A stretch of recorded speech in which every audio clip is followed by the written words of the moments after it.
역사 이래 사람들이, 인간이 갖는 질문이, 모두가 갖는 공통적인 질문이 있습니다.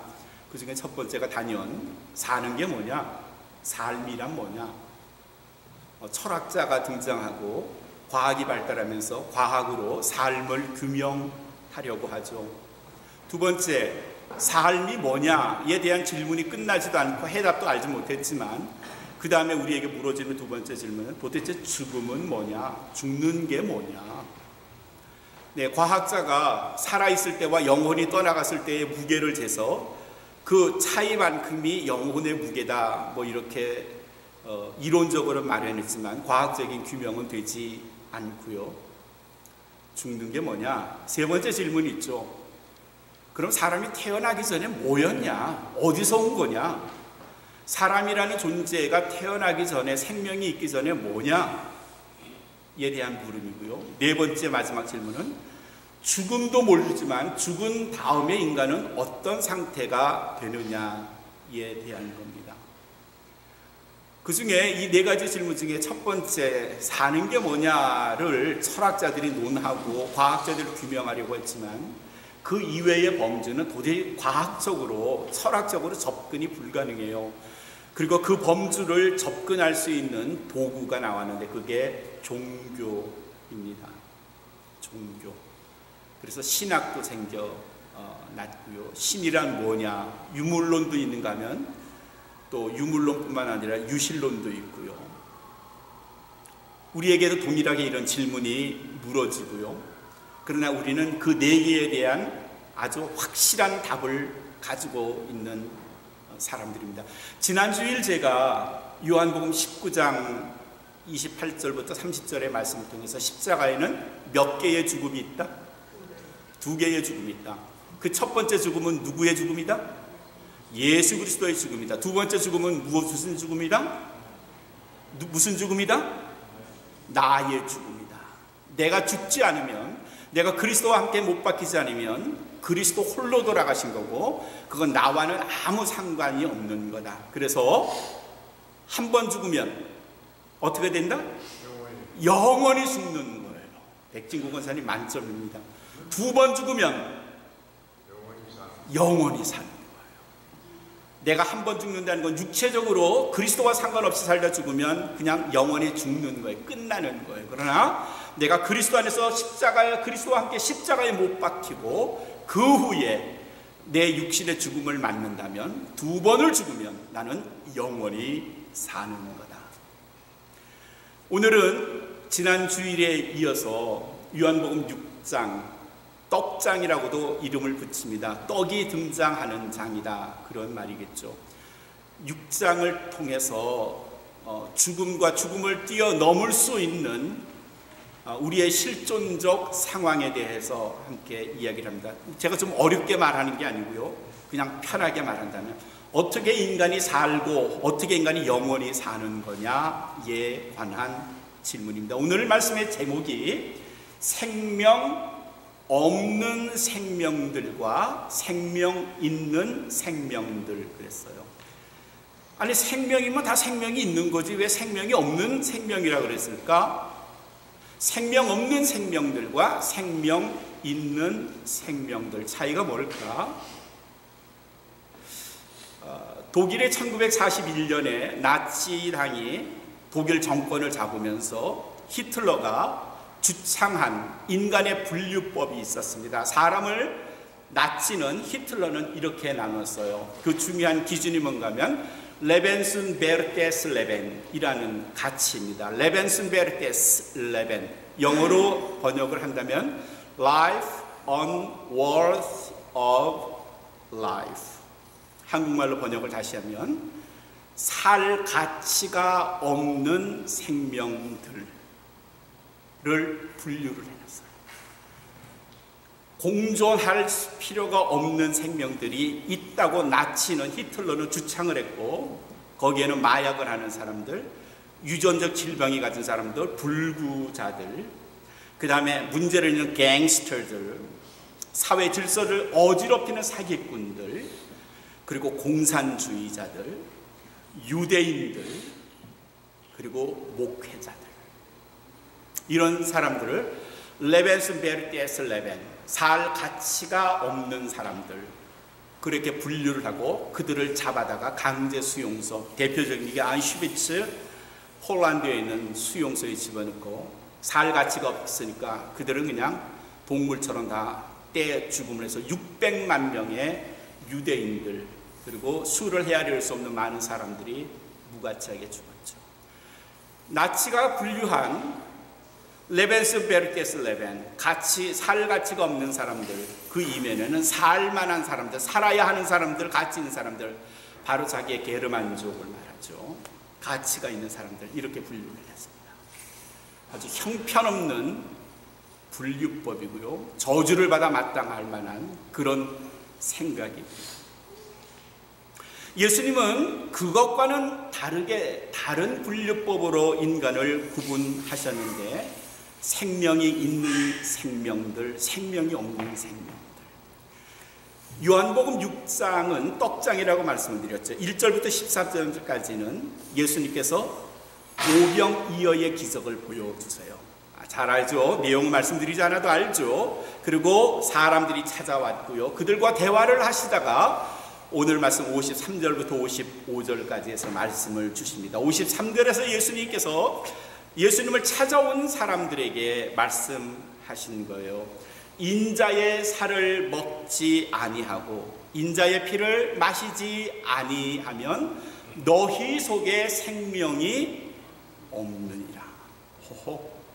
살아있는 사람들이 예수님 찾아왔거든요. 예수님 말씀 듣고 있거든요. 예수님의 모습을 보고 있거든요. 호흡을 하고 있거든요. 살아있는 사람들이에요. 근데 그들을 향해서 너희들이 내 살을 먹지 않고 내 피를 마시지 않으면 너희는 살아있는 게 아니야. 호호.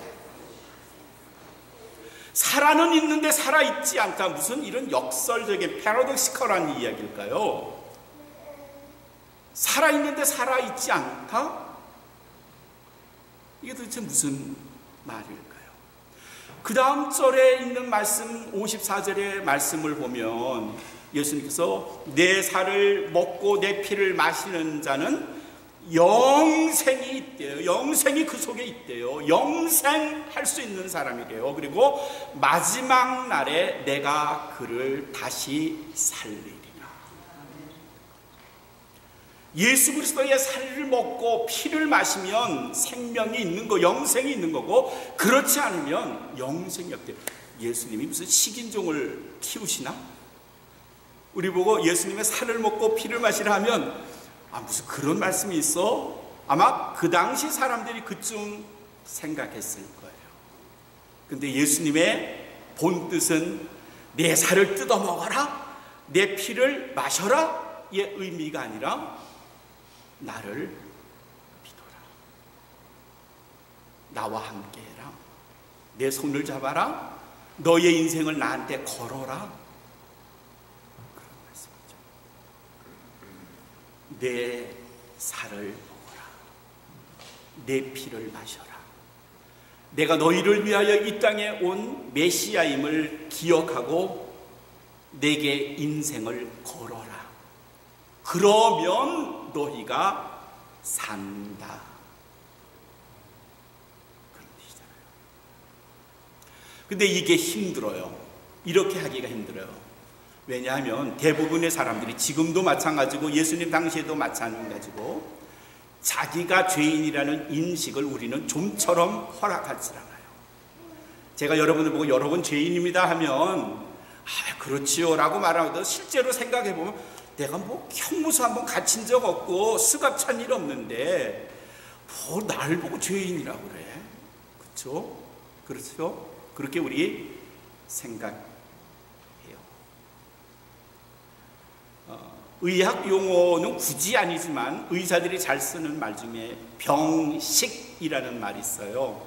병식. 병을 안다. 알식자를 써서 병식 그래요. 환자들이 병을 잘 낫게 하려면, 그리고 병자들이 빨리 병에서부터 자유를 얻으려면 병식이 제일 먼저래요. 병식이 뭔가 하면 내 병을 인정하고 내 병을 알고 그리고 인정할 때 비로소 치료가 시작이 돼요. 그런데 우리 보통 연세 드신 분들이 좀 그런 편이에요. 아, 당신 지금 이러니까 빨리 담배 끊고 운동해야 돼요. 그러면 무슨 소리야? 내 병은 내가 잘 알아. 나 그딴 약 안 먹어. 아, 잘하는 사람이 왜 그딴 병에 왜 걸려? 내 병은 내가 잘 아니까 걱정하지 마. 뭘 걱정하지 마. 며칠 있으면 골골대면서 그냥 움직이지도 못하고 할 텐데요. 병을 인정하고 알아야 그리고 치료가 시작이 돼요. 그때부터 치료가 시작이 돼요. 마찬가지죠. 죄식이에요. 이런 말이 있는지 모르지만 저는 병식에 옮겨서 그걸 성서적으로 죄식이라는 말을 사용해 봅니다. 죄를 알고 인정해야 그리스도를 보게 돼요. 내가 죄인이라는 인식을 안 하면요, 인정하지 않으면요, 십자가를 바라봐도 맹숭맹숭한 거고요, 성경을 봐도 기도를 해도 늘 맹탕이에요. 맹탕이에요. 죄식이 먼저예요. 내가 하나님 앞에서 죄인이라는 걸 인정하는 것, 내가 하나님 앞에서 용서받을 수 없는 죄를 지었다는 것, 이대로 살다가 나는 죽을 것이라는 것을 알면 그리스도 앞에 엎어지게 돼요. 메멘토 모리라는 말이 있죠. 메멘토 모리라는 라틴어는 영어로 말한다면 remember, 기억하세요. You will die. 너는 죽을 겁니다. 로마의 한 장군이 개선을 하고 돌아왔어요. 사람들이 환호성을 드리고요, 앞에 가던 병졸들이 아주 신이 나가지고 어깨가 이만큼 올라갔어요. 그들을 향해서 장군이 외쳤습니다. 메멘토 모리. 너희는 죽을 거니까 까불지 말고 겸손해야 돼. 너희는 언젠가 죽을 거야. 그러니까 잘난 척하지 말고 겸손해야 돼. 메멘토 모리. You will die. Remember, you will die. 이거 로마의 장군이 병사들에게 했던 말뿐만 아니라 예수님이 우리에게 동일하게 하시는 말씀이고요, 우리 모두가 피할 수 없는 우리의 운명이기도 하고요. 메멘토 모리, remember you will die. 우리 다 죽을 거예요. 그러면 그 죽음 앞에서 우리가 할 수 있는 게 뭐예요? 내가 죄인임을 인정하는 거예요. 그리고 인정할 때, 병을 인정할 때 치료가 시작이 되듯 내가 죄인임을 인정할 때 비로소 그리스도 앞에 다가가게 돼요. 그리고 그리스도의 살과 피를 먹게 되고요, 그리스도를 인정하게 돼요. 요한복음 6장의 1절부터 시작되는 말씀에서 오병이어의 기적이 나오잖아요. 오병이어의 기적을 통해서 사람들이 예수님이 주시는 떡을, 생선을 먹었어요. 쭉 말씀을 쭉 읽어 나가다가 26절의 말씀을 보면 예수님께서 자기를 찾아온 사람들에게 이렇게 말씀하세요. 너희가 나를 찾아온 것은 표적을 본 까닭이 아니요, 배가 떡을 먹어 배가 부르기 까닭이다, 부르기 때문이다, 이렇게 말씀하셨어요. 너희가 나를 다시 찾아온 이유는 내가 표적을 행한 것을 다시 보기 위해서가 아니고, 내가 메시아임을 다시 확인하기 위해서가 아니라, 배가 부르니까 먹을 양식을 위해서 더 찾아온 것 아니더냐? 이어지는 27절의 말씀은요, 썩을 양식을 위하여 일하지 말고, 썩을 양식을 위하여 일하지 말고 영원하도록 있는 양식을 위하여, 영원하도록 있는 양식. 차이가 뭘까요? 말씀을 더 쭉 읽어 내려가면 49절 50절에서 이렇게 말씀하세요. 예를 들죠, 출애굽한 이스라엘 백성들에게 하늘에서 만나가 내렸어요. 하늘의 양식을 먹었어요. 근데 그거 먹은 사람들이 어떻게 됐어요? 구원받았나요? 네, 육신은 살았지만 그들의 영혼까지 보장해 주지 않아요. 51절에 있는 말씀은 너희에게는 하늘의 양식, 생명의 양식을 먹지 않으면 육의 양식으로는 너희는 생명이 없는 것과 같다, 그렇게 말씀하셨어요. 제가 질문을 드리죠. 오병이어의 기적을 예수님이 행하시면서 떡을 나누어 주셨어요. 생선을 나누셨어요. 거기 모인 한 2만 명쯤 되는 사람이라고 칩시다. 그 사람들이 예수님이 나눠주신 떡을 먹고 생선을 먹었어요. 그들이 구원을 받았나요? 구원받았어요. 예수님이 떡을 나눠주셨잖아요. 그거 먹은 사람들이 구원 받았어요? 아니에요. 떡을 받아 먹은 사람들은 그 당시에 시장길은 가셨을 거예요. 틀림없이 배불렀으니까.